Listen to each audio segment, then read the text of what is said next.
Je, tena huku kwa nafasi ambayo yuko nayo mshambuliaji winga machachari, si mwingine hapa tunakwenda kumzungumzia Idi Selemani Nado. Unadhani performance yake ambayo ameionyesha yukiwa na klabu ya soka ya Azam Football Club, pengine kwa Young Africans kumuhitaji, huenda ikawa ni miongoni mwa sababu kubwa za kwenda kuongeza kitu ndani ya safu yao ya winga, nikiwa na maana ya wings ambazo zinakuwa zikioverlap kupanda na kushuka.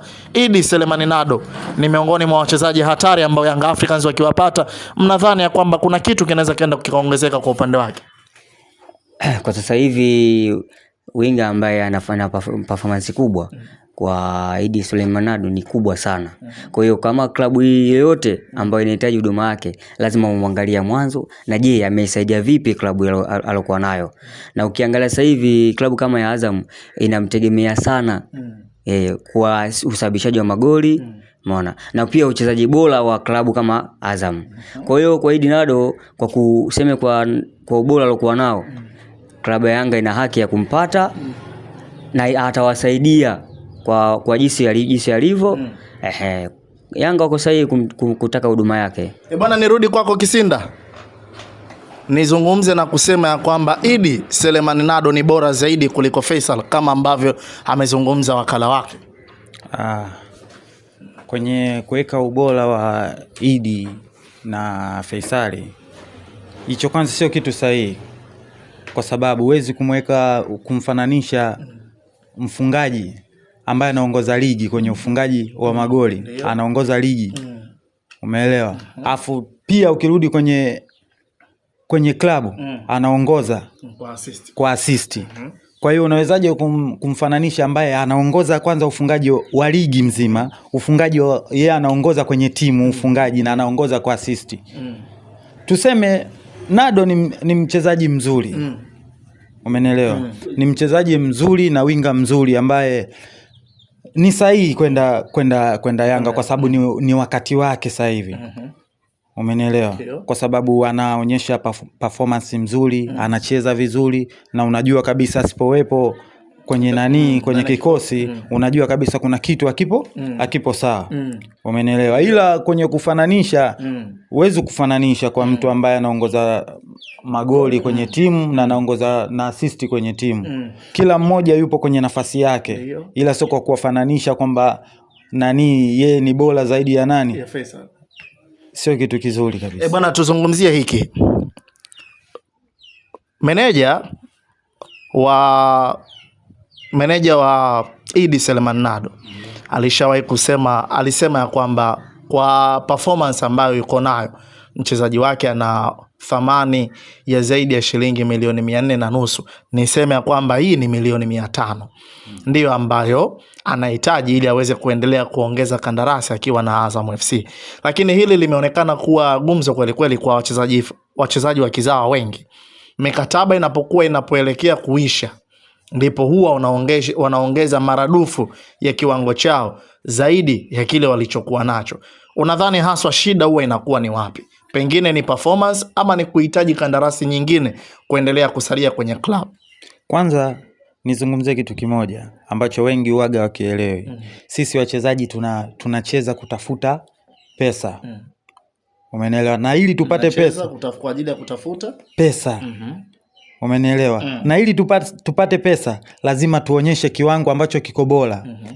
Umenielewa? Na tunapoonyesha kiwango bora ni wakati sahihi ambao sisi wa kupata zaidi ya pesa ile ambayo tulikuwa nayo mwanzo. Sisi tunategemea kiwango chetu ndo kitupe pesa zaidi ya mwanzo. Kwa sababu gani nakwambia hivyo? Usipocheza vizuri unatupwa. Ndio. Umenielewa? Watu wanakutema. Watu kibao tumeona. Kwa sababu kama mfano kina Idi Kipagwile washatoka pale. Umenielewa? Na wachezaji wazuri tu, ila kwenye wakati wao wakaonyesha kiwango kizuri. Umenielewa? Upande wa soka haukuwa mzuri kwa upande wao. Umenielewa? Sasa kwa nini tujadili hili? Kwa nini inakuwa ni mwisho? Unadhani ni kwa nini wachezaji wengi ambao huwa mikataba ikielekea kumalizika huwa wanaonesha kiwango bora zaidi? Mfano mzuri nitakupa kwa Clatous Chama. tukiangalia Chama performance ambayo ametoka nayo Young Africans, performance ambayo anajiunga na Singida Black Stars, sio sawa na performance ambayo alipokuja ndani ya Simba Sports Club. Simba walimwamini na kumpa mkataba wa mwaka mmoja, kacheza mkataba wa miezi 6. Lakini pia vile vile kipindi anaelekea kumaliza, sio Chama yule ambaye kila mmoja alikuwa akimtarajia kwenye performance yake.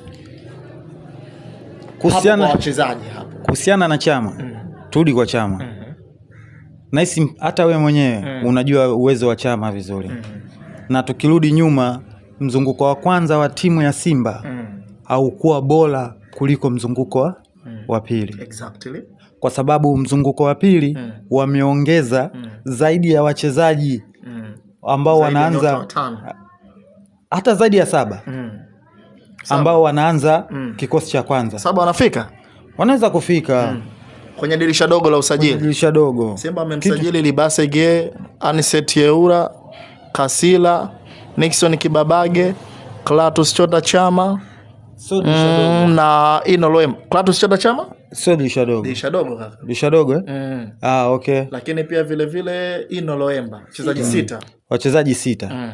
Na katika wachezaji 6 unawazungumzia wote wanaanza na wamekuwa bora. Umenielewa? Kwa sababu angalia, Singida sio timu mbaya. Singida sio timu mbaya. Singida ni timu nzuri. Ila Singida inakuwa bora akikutana na timu kubwa. Singida huwa inakuwa bora ikikutana na timu kubwa. Umenielewa sijui? Kwa sababu mimi naamini wanapokutana na timu kubwa, wachezaji wengi wanataka kuonyesha kile walichonacho. Kusudi waonekane na timu kubwa. Kwa hiyo tafsiri yake unataka kusema ya kwamba wachezaji wengi wanapokutana na timu kubwa wanaonesha kiwango bora zaidi kuliko na timu ndogo. Kwa sababu gani? Kwanza ukijue kitu kimoja. Wachezaji wote wanaocheza kwenye ligi ya Bongo, kwanza macho yao ni ya Simba, Yanga na Azam. Ulijue hilo kwanza. Wachezaji wote wanaocheza ligi la Bongo, macho yao ya kwanza ni kucheza kwenye hizo timu 3. Simba, Yanga na Azam. Umenielewa? Kwa hiyo usitegemee timu yoyote ambayo unaweza kukutana na Simba, Yanga na Azam, mtu afu timu ndogo huku akacheza kiwango ambako kiko chini. Swala ambalo halipo. Na kuhusiana na Chama, Chama amekutana na watu ambao wanacheza mpira. Watu ambao imetokea wamekuja wameungana. Umenielewa? Yaani wamekuja mfumo wameingia moja kwa moja. Kwa sababu ukiangalia kwanza kama Libase, ukimwangalia Aula, umenielewa? Na sasa hivi kuna 9 kivuli, Mpanzo anaitwa kama 9 kivuli. Umenielewa? Haya, Chama na yeye anacheza namba 10. Umenielewa? Ni watu ambao wana ubunifu. Umenielewa? Wana ubunifu mkubwa.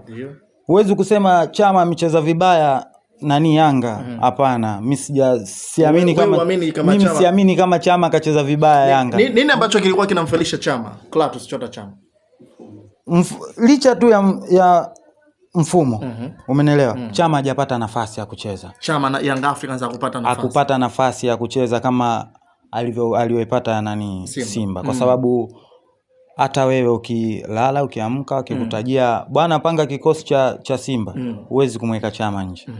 Umenielewa? Ila yule wakati yuko pale, je, alikuwa na nani mbele yake? Pale kaenda kamkuta nani Stefani Aziz Ki. Kamkuta Stefani yupo wa moto. Umenielewa? Kama ikumbuke kwamba kipindi cha nyuma huyu Aziz Ki alikuwa anakosa nafasi ya kucheza mbele ya Faisali. Umenielewa? Na ndio maana nasema kwamba nani